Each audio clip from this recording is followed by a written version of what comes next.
And as always, you can use the live chat to give your questions or your comments, or even to interact a bit with Sean McConnell, who's in the producer's dungeon. Hello, Sean, and welcome. Sup, Jules? Well, yesterday, as you know, we had a pretty fun conversation about something very non-political. Probably the most non-political conversation you can get about crystals and manifesting and the modern day substitutes for religion. But today, Sean, and I try not to interact too much with Sean before the show so that we can have our interactions be spontaneous, but he knows what we're going to discuss today. And that is, by the way, unless you're going to talk, can we shut off the doors closing in there? Oh, is that still on? That is still on, but you know what? That's okay. My bad. There's hustle and bustle there in the producer's dungeon, but you know what this topic is. There is this incredible development with regard to the Trump assassination attempt. Now, I know you're wondering, which one? The one in September or the one in July? It's actually the one in July. Let's put a picture too. The Senate recently released a memo called The Examination of U.S. Secret Service Planning and Security Failures Related to the July 13th, 2024 assassination attempt. This is from the Senate Committee on Homeland Security and Governmental Affairs, and it's a bipartisan committee to investigate what the heck happened on July 13th. And we also know that recently, like in the past 24 hours, the Senate passed a bill giving equal Secret Service protection for major party candidates. And Donald Trump tweeted out a response to this. It was nice. He said, "Thank you to Congress for unanimously approving far more money to Secret Service.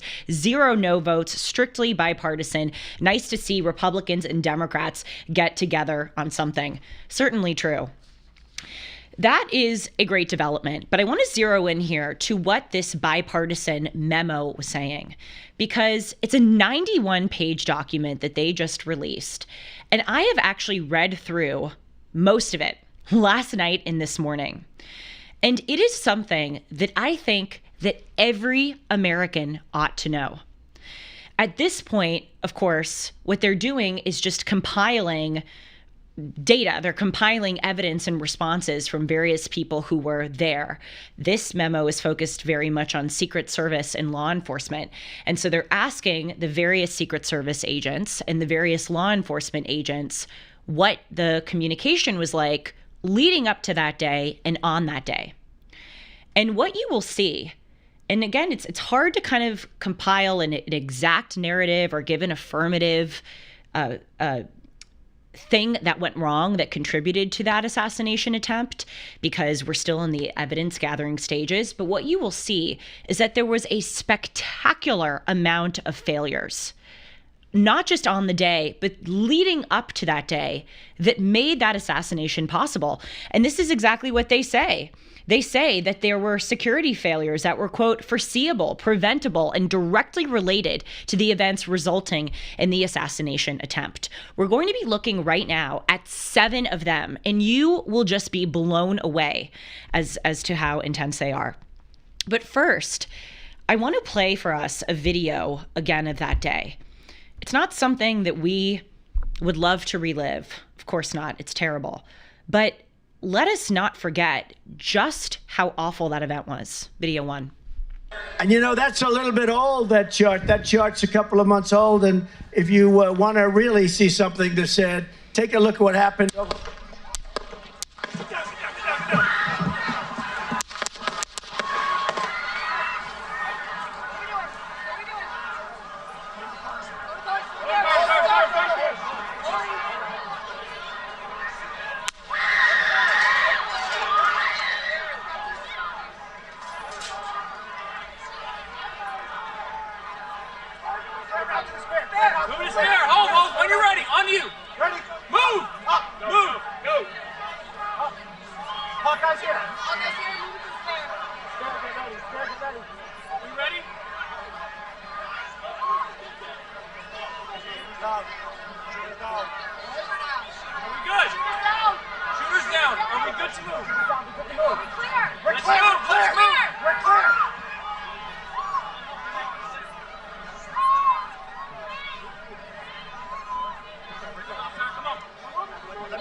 Got you, sir. I got you, sir.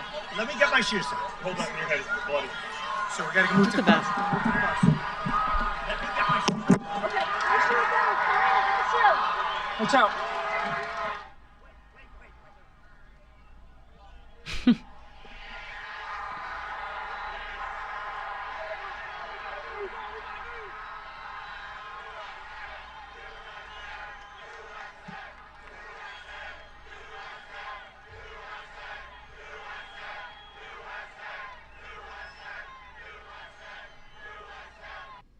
That was 74 days ago. Do you remember how jarring that was? And let us not forget that someone was killed. Corey Compatore. We've been trying to figure out how to pronounce his name in the producer's dungeon. Corey Compatore, excuse me, a firefighter. They also say competence. I know, that's why I don't know which it is. Immediately stumbled on it, but he's a firefighter who was killed on that day. And so let us not forget that this guy, Thomas Matthew Crooks, and this is reading really directly from this Senate document, he bought 50 rounds of ammunition on his way to this rally in Butler, Pennsylvania. He climbed onto the roof, and let's show a picture 3, to get oriented with the site. He climbed onto the roof of the American Glass Research Building, which was less than 200 yards away from where the president was. And at 6:11 p.m., he fired those 8 rounds that you just saw, killing Corey Compatore and injuring 3 people, including the president, who got nicked on his ear. And by the way, we also know that on that day of the rally, Thomas Matthew Crooks was allowed to fly a drone 200 yards from the site. We know that day he was walking around the site with a rangefinder, which is one of those devices that makes you see how far away you are from an individual, and it's very helpful with people shooting to gauge their target. And he had 2 explosive devices within proximity of the site in his car. And also that day, this individual was, I said he was flying a drone, but as we're going to see, there were these various communications about him at the rally. We even know that there's a video, which we're going to play, showing that people were pointing to him on the roof. And so we need to really look at what happened. This guy was a millimeter, that is Donald Trump. He was a millimeter away from having his head blown off, from dying. We would not have a Trump-Harris debate. We wouldn't have him alive right now. We would have had a funeral. We would have had to pick a new nominee for the Republican Party. We would have had a high-definition video of the President of the United States being shot on live television. We cannot forget the gravity of this issue. And, I joked at the beginning of the episode, we're talking about the Trump assassination attempt, and you're wondering which one. 10 days ago, today's September 25th. On September 15th, another individual had a rifle sticking out of a chain link fence where Donald Trump was golfing. Thankfully, Secret Service fired at the suspect and was able to neutralize him, sent him running on the highway where he was later arrested. But this individual was lying in wait for 12 hours. He knew where the president was going to be golfing, and he was about 500 yards away from the president. So we could have seen a similarly close call as we just saw, or perhaps something even worse. So we're looking right now at the 7 takeaways that this Senate Committee on Homeland Security has sourced from the planning and security failures of the U.S. Secret Service on that day. Let's dive in.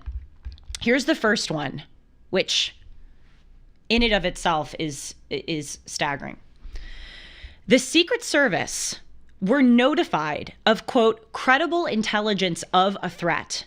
And as a result of them finding this out, they sent a special sniper team to this Butler, Pennsylvania rally because of this intelligence of that threat. Reading directly here from the memo, and again, it's 91 pages. I have given you, I've compiled 7 of the most pertinent takeaways, and I'm summarizing it, but you can go on, look at it. I'm reading directly from it. Quote, U.S. Secret Service counter snipers, including the one who shot and killed Thomas Matthew Crooks, were sent to the rally in response to credible intelligence of a threat. The first time a U.S. Secret Service counter sniper team was assigned to a protectee other than the president, the vice president, or a presidential candidate who has been formally nominated by his or her party. So we know that they got credible intelligence of a threat. They know that it was credible and threatening enough that they sent a counter sniper team to that rally, which was the first time that they sent a counter sniper team to a rally that didn't involve the president, the vice president, or a party's nominee who has secured that nomination. Now, interestingly, they don't say who gathered the credible intelligence. They don't say who relayed that information to whom, and as a result, who sent the counter snipers. Now, this may seem a little bit in the weeds, but it's actually really important because one of the things that this memo exposes is that there were severe failures in command chains. So essentially, there were some people, as it seems from the testimonies gathered from the individuals involved on that day, that there were disparities in who was telling information, who was gathering information, and who was relaying information. And the whole point of having a cohesive security apparatus is that that security apparatus is cohesive. You need to know who you're working with, who's in charge of what, and all of the people involved need to know, certainly, if there is a threat. And so they go on to say, again, that they got credible intelligence, they sent these counter snipers the first time they've done that at a rally. They don't say where that intelligence came from, but they do say that a decision to assign counter snipers to former President Trump's events occurred sometime in the first week of July. So that's interesting because the rally was on July 13th. So if they got the intelligence sometime in the first week of July, that leaves 8 days between July 7th and July 13th. And it could have even been earlier in the first week of July. So there were several days before the event that they got intelligence of a threat, and they thought it was severe enough to send a counter sniper team. But then, puzzlingly, according to this memo, quote, the FBI said that Crooks, quote, was not known to the FBI prior to the assassination attempt. How does that make sense? How does it make sense that there is a threat that they get days before the intelligence of a threat that they get days before the event, and then the FBI is not notified of this credible threat that they think is so severe as to send a special sniper unit? Pretty bizarre, right? And then we see what I was just talking about, that there appeared to be breaks in communication. Quote, one of the Secret Service personnel interviewed by the committee says that nearly all, including the intelligence advance agent and the special agent in charge of the Pittsburgh field office, said that they were unaware of any credible intelligence of a threat. That's bizarre.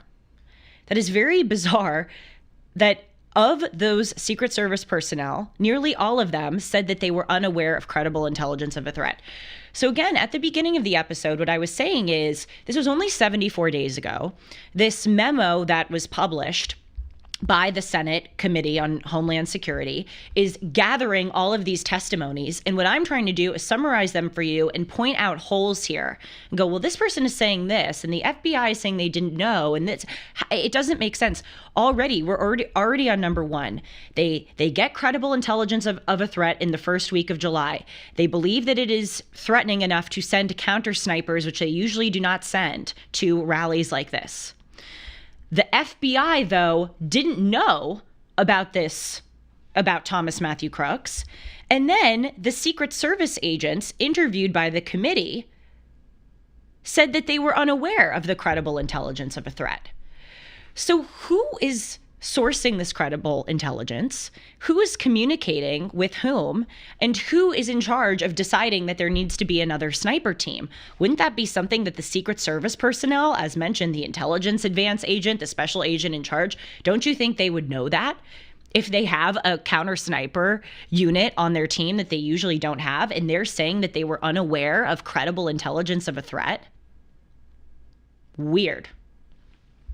Okay, so that's number one. Let's go on to number two. We know that there was credible intelligence of a threat before the day. On the day, it also appears that various personnel were notified of a threat. This is the main takeaway. Secret Service, on the day of the assassination attempt, were notified of a suspicious person with a rangefinder 27 minutes before Thomas Matthew Crooks fired his first shot.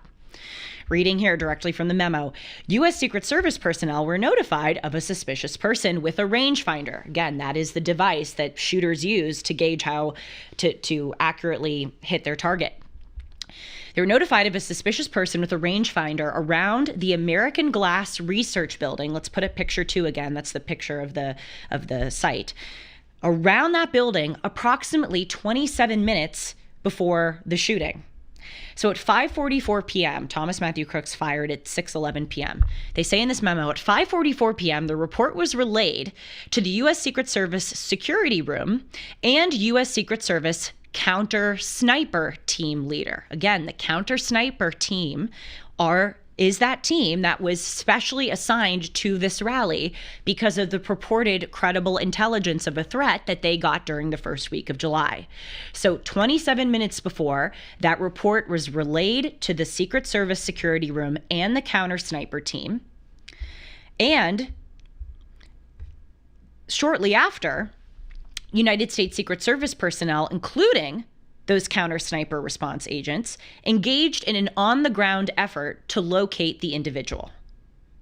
So let's just pause right there. If you have a credible intelligence of a threat leading up to the days of the rally, you assign a special sniper unit to this rally because of that threat. And then 27 minutes before the shot, or for them, they didn't know the shot was going to happen, it seems, or we would hope, at some point in the rally, they get intel that there is a suspicious person with a rangefinder. Don't you think that they would go balls to the wall trying to locate this guy? That sounds awfully like, okay, yeah, that may accord with the credible threat that we were notified of if there's a suspicious guy with a rangefinder. Now, I want to orient you here that the rally had not yet begun at this point. This is 5:44 p.m. when they are notified, that is the Secret Service security room and the counter sniper team, of this suspicious individual with a rangefinder. The rally did not start until about 6:03 p.m. So it's not like they were in the middle of a rally and they would have to pause and call off the whole rally. By the way, I think they should do that. At the risk of repeating myself, if you know that there's a credible threat, you have a sniper team assigned, and then you get this intelligence that there's a suspicious guy with a rangefinder. Yeah, if there's a rally in progress, I would think that is enough to pause the rally. Just pause the rally. How many people were there? I mean, I'm sure Donald Trump would say that there were thousands upon thousands of people at that rally. It was the biggest crowd he's ever had. But come on, how many people are at that rally? You can pause the rally until you find that guy. But the rally hadn't even started yet. So why wouldn't you delay the start of the rally until you find this guy? And then this memo goes on to say that the Secret Service lead advance agent, the site agent, and the site counterpart, so some of the top dogs in charge of the Secret Service, all told the committee that they did not receive this information. That is 27 minutes before, of the suspicious guy with the rangefinder, and therefore did not know local law enforcement had identified a suspicious person with a rangefinder, and that those local officials later lost track of this individual until after shots were fired. I read that in a little bit of a confusing tone. I want to read it again. That the Secret Service agent said that they did not receive this information and therefore did not know local law enforcement had identified a suspicious person with a rangefinder, and that those local officers later lost track of the individual until after the shots were fired. So that reveals two things. Number one, obviously, that the Secret Service lead advance agent, site agent, and site counterpart were not notified of this suspicious guy walking around with a rangefinder. This is according to them. They could be lying, but this is what they say. And then catch that second thing. That's why I read it over with a tone. And that those local officials later lost track of the individual. what that's indicating, the way this memo has it phrased is like it's an aside. They didn't know that there was this threat, and they didn't know that they lost track of them. Hello? That second part is just as important part as it is just an important part as the first part. They lost track of him? That's pretty bad. Especially more of a reason to delay the rally. If you have a suspicious dude walking around and you had credible intelligence of a threat and then you lose track of that guy, you're telling me you're not going to delay the start of the rally until you locate the suspicious person? Unbelievable if this is true. We're sourcing from a lot of different people. This could change. People could have found to have been lying or to have been misremembering or misrepresenting things, but things are not adding up here. So that's number one and number two. And forgive me if I'm repeating myself, but this is so important to recap because as we continue to go on to these next few things, we're going to see that the information revealed earlier doesn't match up with some of the later testimonies, essentially. Number one, they're notified of a threat in the first week of July. They send a special counter sniper unit. The FBI says that they did not know about crooks prior to this assassination attempt. And of the Secret Service personnel interviewed by the committee, they said that they were unaware of this credible intelligence, even though the special sniper unit was assigned. But then on the day of the assassination, local law enforcement notifies certain Secret Service personnel. They say the USS security room and the counter sniper team leader of a suspicious guy walking around with a rangefinder. They go on the ground to try to locate Thomas Matthew Crooks, that suspicious individual. But then the lead advance agent, the site agent, and the site counterpart all say that they didn't know about this suspicious person until after the shooting. So who was in the security room? How is it possible that the Secret Service security room and the counter sniper team leader are told of this suspicious person, but then the site agent, the lead advance agent, and the site counterpart don't know about this? The very least, that indicates a severe chain of command problem, and that is going to be thrown into sharper relief when you hear the next thing. So now we're going in to number three, our big takeaway. But first, before we go on, I do want to tell you a little bit about gold. Right now, as we know, is a volatile time in our country for a lot of reasons. It's globally volatile, it's economically volatile, and that's why it's really prudent to tie your assets to something physical, something that you know has value regardless of the global or economic climate. Right now, economists are warning us about massive tax hikes that could hit our IRAs and 401ks hard. With inflation rising and uncertainty looming, it's no wonder that central banks and many Americans are turning to gold. If you haven't thought about gold yet, now is the time, and you should consider trusting Priority Gold to help you diversify your savings with gold and silver. Text GOLDEN to 1-800-405-GOLD for a free gold information guide and see if you qualify for free shipping and storage. Experts agree that physical gold is one of the best ways to fortify your savings. Act now to get your portfolio working for you while, at least for now, the market is golden. Text GOLDEN to 1-800-405-GOLD. That's text GOLDEN to 1-800-405-GOLD. So it appears that we have, at the very least, severe communication issues and severe chain of command communication issues, because we've got local law enforcement, we've got the lead agent, we've got the site agent, we've got the counter sniper team. So let's look at this takeaway number 3. 3 minutes before Thomas Matthew Crooks fired at 6:11 p.m., law enforcement sent a radio alert that someone was on the roof. Okay, reading again. Directly from this memo. 3 minutes before shots were fired, a local law enforcement official sent a radio alert that there was an individual on the American Glass Research roof. This information was passed to the U.S. Secret Service security room approximately 2 minutes before Crooks fired. So let's pause right there. If 3 minutes before the shots were fired, law enforcement sends an alert that there's someone on the roof, and then the information was passed to the security room approximately 2 minutes before he's on the roof, why is there a minute lag between when law enforcement sends the radio alert and when the Secret Service security room gets the information. 3 minutes is a lot of time. And to have law enforcement say, hey, there's somebody on the roof, as we see, so close to where the president is at that point speaking. The rally had begun, or he's about 3 minutes into the rally.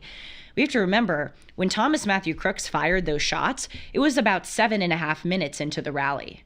He was right at the beginning of his rally when he shot it off. So the rally has just begun. Trump is speaking. There's a guy on the roof 200 yards away from where the former president of the United States, one of the most hated men in the world, is speaking. You have a week before credible intelligence of a threat. You send a special unit to the site to counter that threat. 27 minutes before the shots rang out, so at that point, about 25 minutes before, you get intelligence of a suspicious person walking around with a rangefinder. And then you have a guy on the roof, and you're telling me you're not going to pause the rally until you figure out why there's a guy lying on the roof 200 yards away from the president? It is obscene. And then there's this delay in the law enforcement sending out the alarm and then the security room getting the information. If I paused this show right now and we just waited for 3 minutes, we would really get a sense of the amount of time that these individuals who are trained and used to acting in split seconds, we would get a sense of just how long of a time it is for them to get their act together. And by the way, let's again put up picture 2. We have these counter sniper agents positioned behind the president. Let's look at it. And there's a guy on the roof. This is picture 2. Are you telling me the Secret Service snipers can't see that there's a guy on the roof? What are they looking at? And look, they have a hard job. They have a lot to look at. They're looking at people in the audience. I mean, we know the people who tackled Donald Trump. We have some of them looking at the audience. It's very difficult being an agent. But there's a guy on this unoccupied roof right next to the president, and you're telling me that they don't see him? It's just very bizarre. Also, we know that there are people who are yelling on the ground who are seeing this guy, and they're expressing enough concern because it's a very bizarre thing.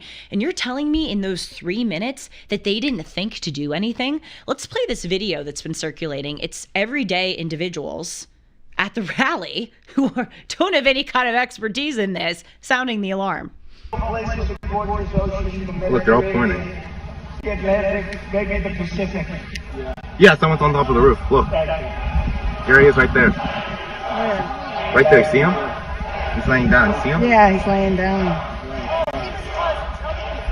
And so I'm here with you fighting like hell to get a Senate. What's happening?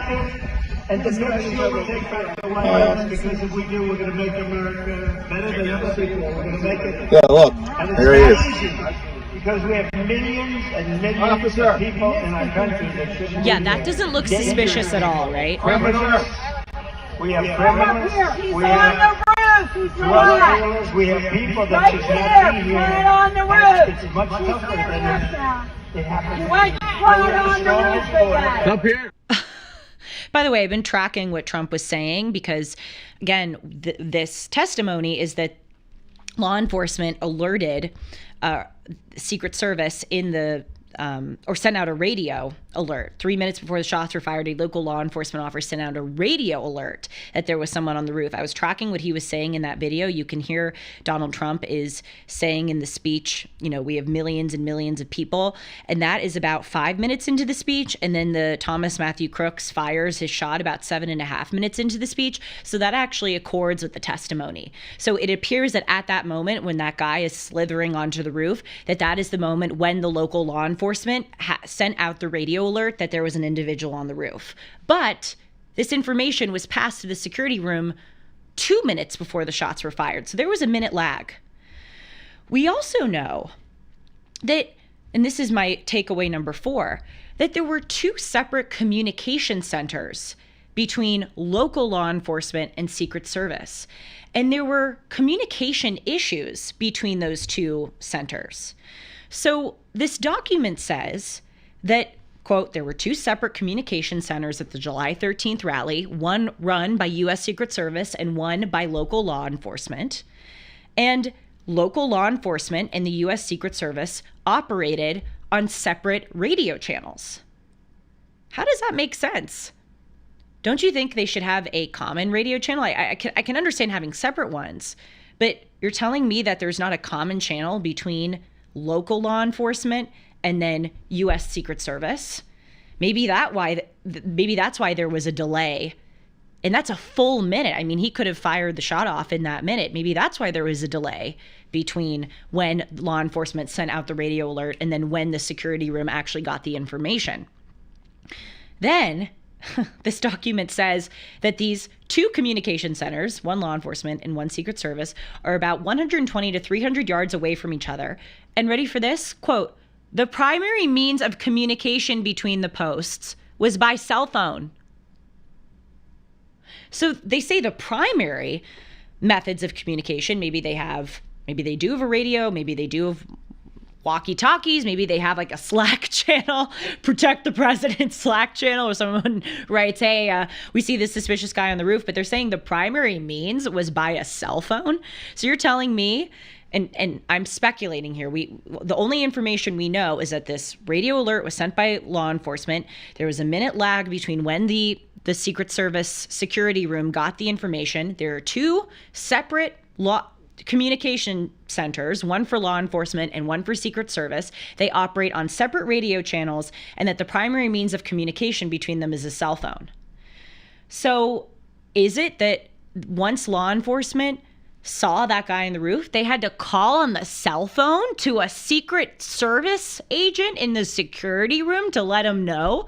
You're telling me that the law enforcement officer may have had to call and go, ring, ring, ring, ring. Hi, hey, it's me, it's Jim. I'm the local law enforcement officer. Yeah, you know the American Glass Research Building? There's a guy on the roof. Just want you to know. They're communicating on a cell phone? Oh my God. Okay, going on. Quote, approximately 22 seconds before Crooks fired, a local officer sent out a radio alert that the individual on the roof was armed. But that was not relayed to key U.S. Secret Service personnel that the committee spoke with. Why was it not relayed? Was it intentionally not relayed? Or was it incompetently not relayed? Or was it not relayed because they just told us that the primary method of communication between the local law enforcement and the Secret Service is a cell phone? That's 22 seconds before he fires. They say, oh, by the way, that guy 3 minutes ago who we sent out the radio alert was on the roof. He's actually armed. That is a lot of time. I'm actually going to pause right now, and we are going to be silent for 22 seconds to show how much time that is.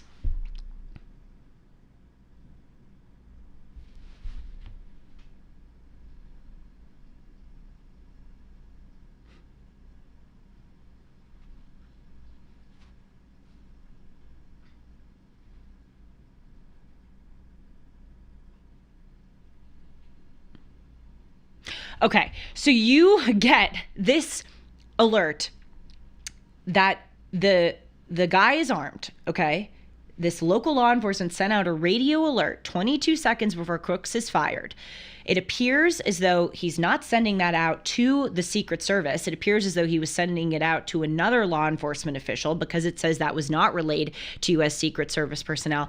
Even if it wasn't relayed to U.S. Secret Service personnel, even if it was just relayed to another law enforcement official, are you telling me that they can't get their bleep together in those 22 seconds, that there's an armed guy on the roof to communicate with a sniper or to communicate with some of the agents surrounding Donald Trump on the ground to get bodies on Donald Trump or to get him off stage?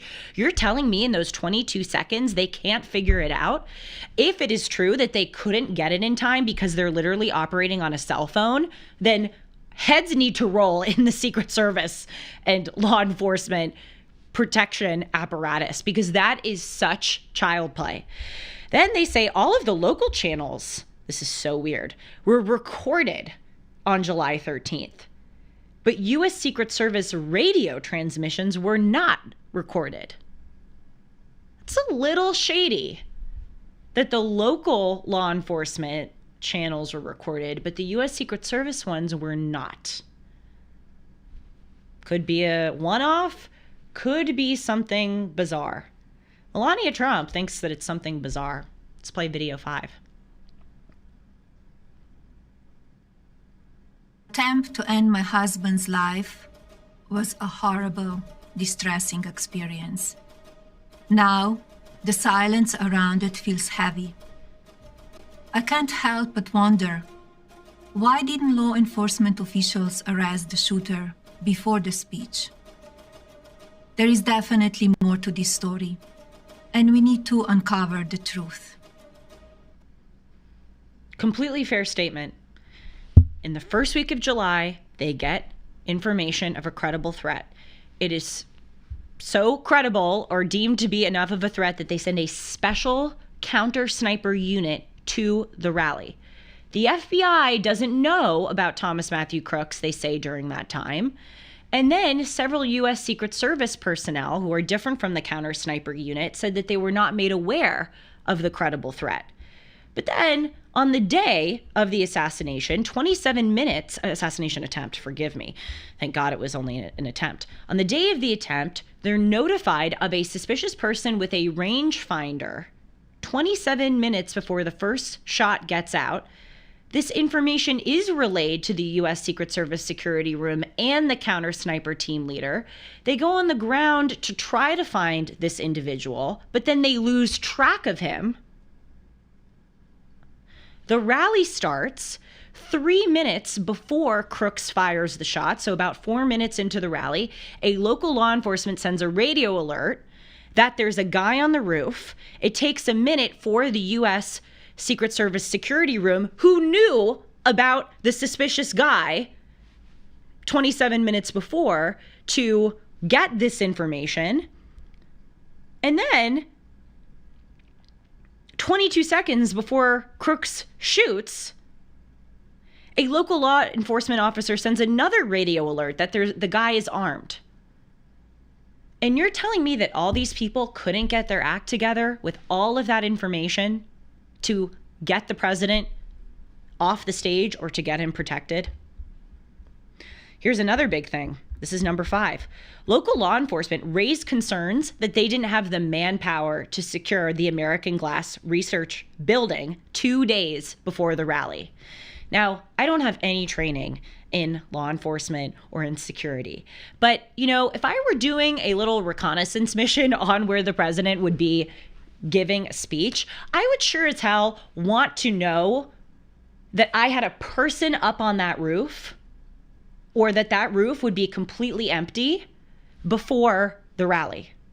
And then we have local law enforcement saying on Thursday, July 11th, that they did not have, quote, the manpower to lock down the AGR building. This committee says that U.S. Secret Service agents told them that, quote, state and local law enforcement were responsible for covering that building since it was in the outer perimeter. But then, as I told you, during a walkthrough on Thursday, July 11th, a member of the Butler Emergency Service Unit, so even just here we have the Emergency Service Unit, we have the counter snipers, we have the security room of the Secret Service, we have local law enforcement. It's like all of these people, and you're telling me that they're separate communication channels and their primary mode of communication is a cell phone? The member of this Emergency Service Unit told the committee that he notified Secret Service agents on Thursday, July 11th, that local law enforcement didn't have the manpower to lock down that building. Pretty bad. Prior to the July 13th rally, the Secret Service lead advance agent, the counter sniper team leader, those are the people assigned to the rally because of the threat, and the site counterpart did not go to the AGR building.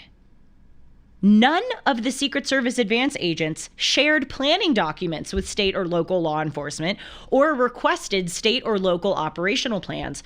And those plans reveal no post standers or patrol assigned to cover the building or the roof. Oh my God.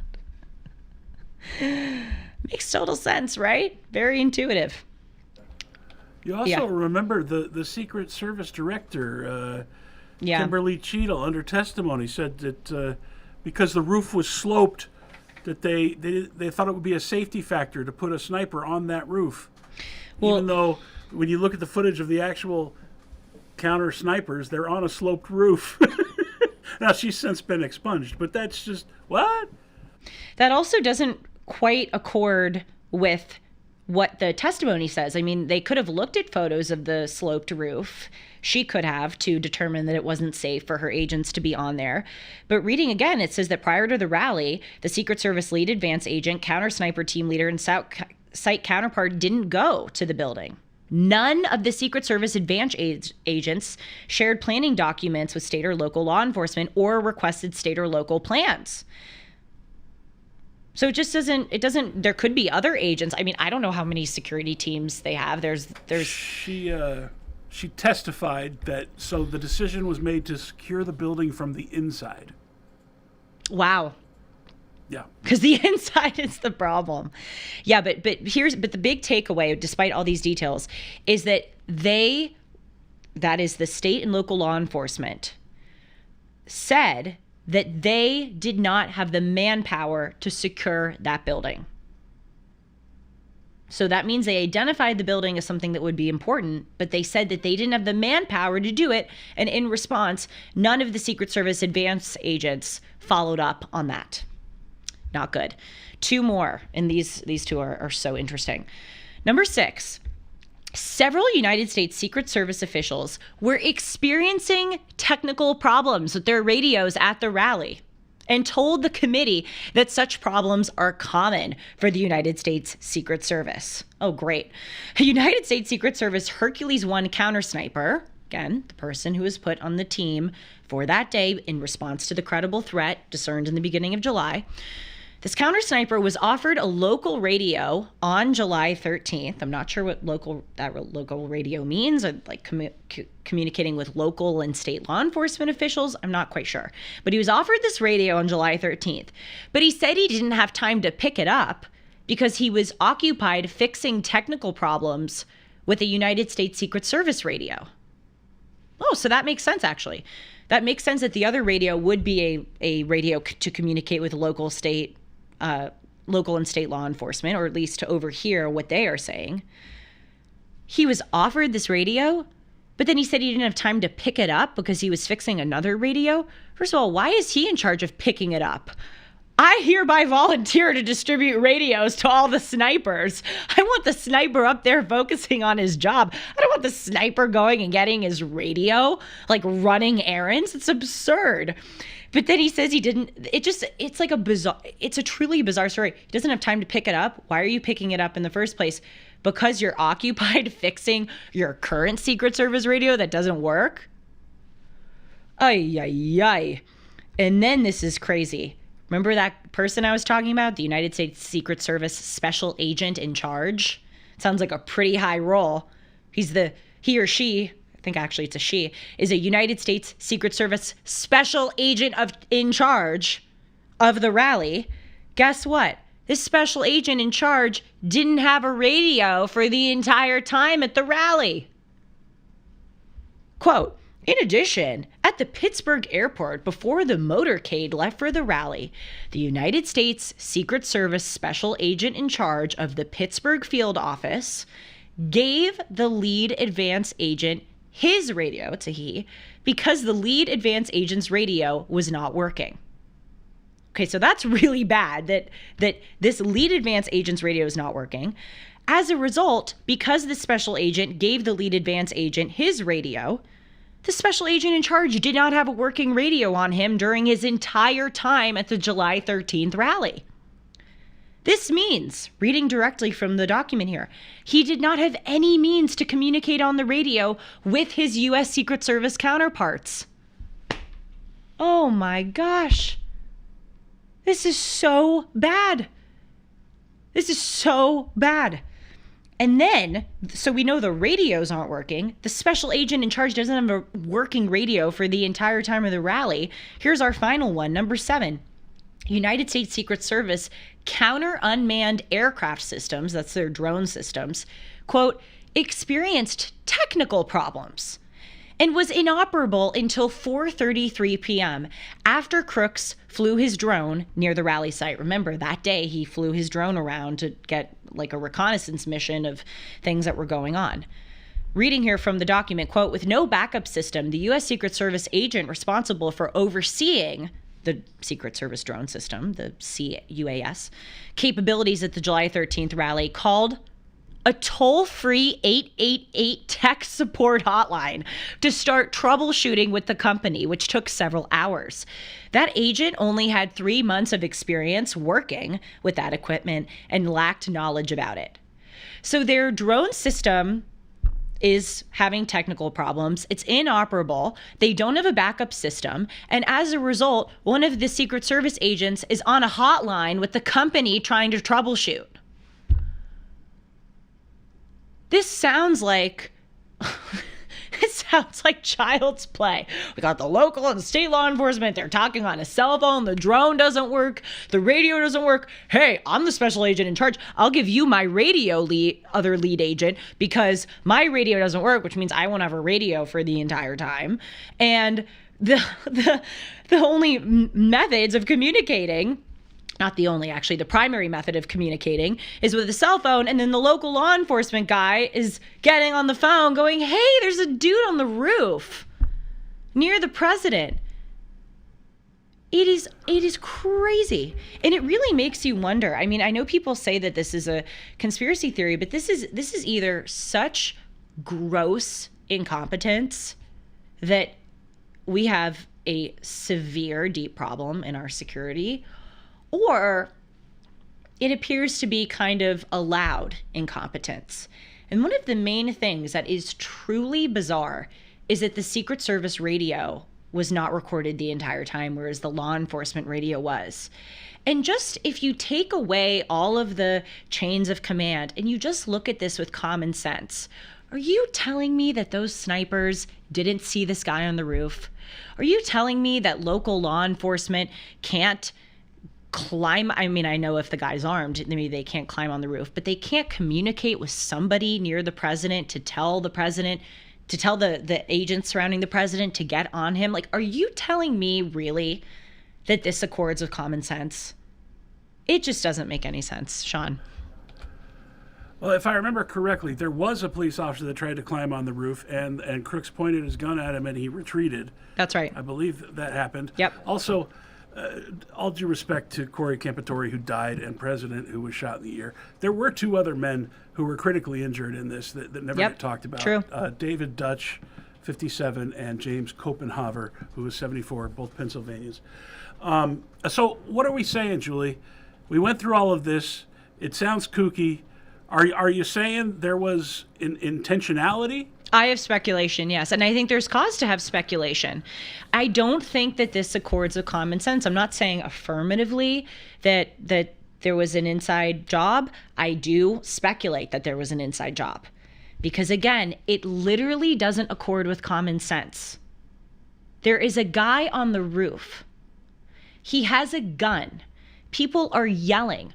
You can't, it just doesn't make sense that they, in those 3 minutes that the guy was spotted on the roof, and then between that time and then when he got the shot off, that somebody, I don't care if only local law enforcement are communicating with other local law enforcement, or Secret Service are only communicating with Secret Service. I don't care if it's true that they had trouble communicating with one another. There's a dude on the roof. It's 200 yards away from the president. He's there for 3 minutes. People are seeing him. And you're telling me that someone, especially those snipers who are looking for people with threats, couldn't spot him and subdue the threat in 3 minutes? Yeah, I am saying that I think there was intentionality. I speculate that. And I don't think it's a goofy thing to speculate. I think it's a goofy thing to not entertain that speculation.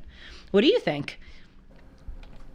I believe in the unbelievable power of incompetence, but I don't think it's goofy for you to suggest such things. I just wanted to be clear as to why you were drawing all these correlations. If it was intentional, what do you expect to happen?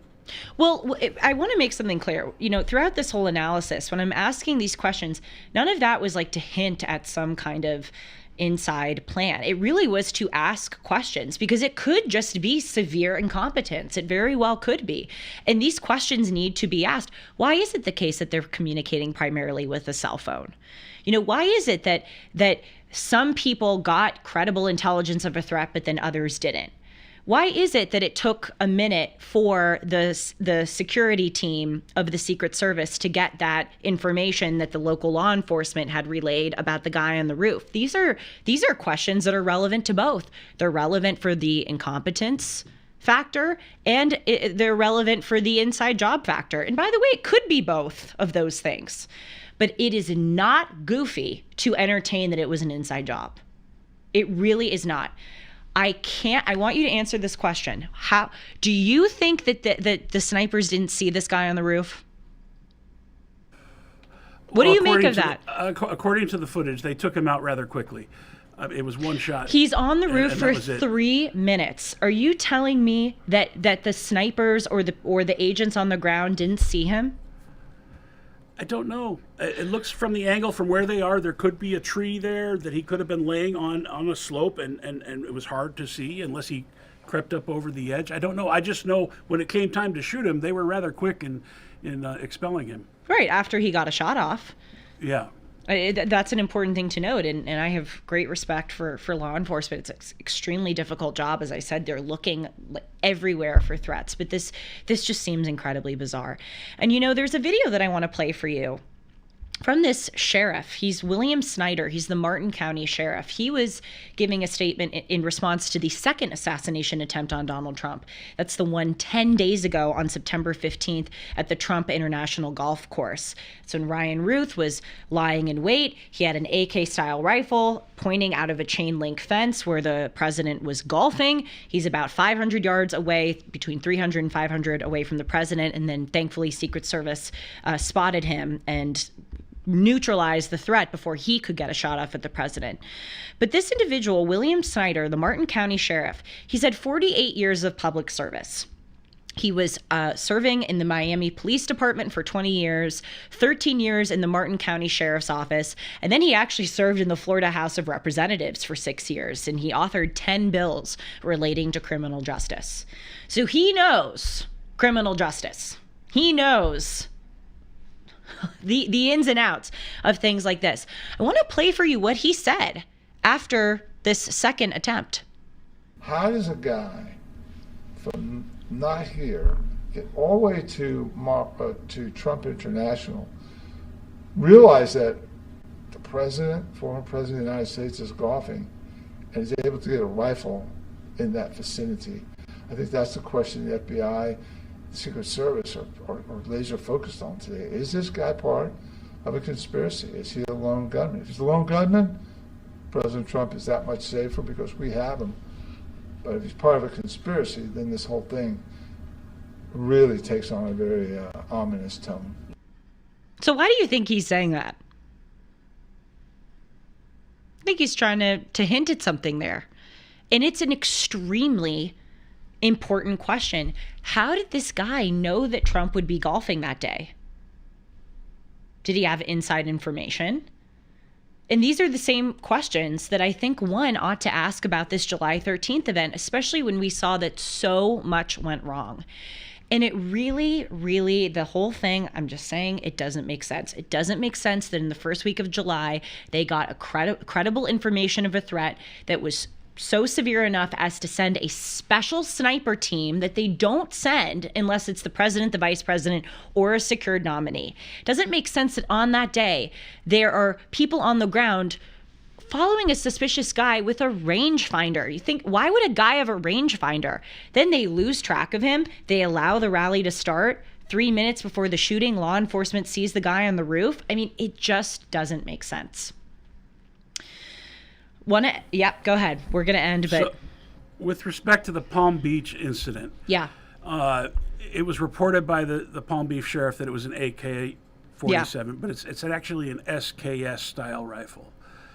And number two, there was just a good Samaritan female, unidentified driver who took pictures of the guy getting into his car and sent those to the sheriff's office, which allowed them to catch him on the freeway. Trump has talked about this. He doesn't know who the woman is, and he does this while he's saying, and it's because of her good deed to take the pictures of the guy running through his car that they were able to catch him later on the I-95. Now, when I first heard about this, I thought, is it crazy to think that Trump is golfing near Mar-a-Lago on a Sunday? No, it's a good point. No, of course, that's a completely good point.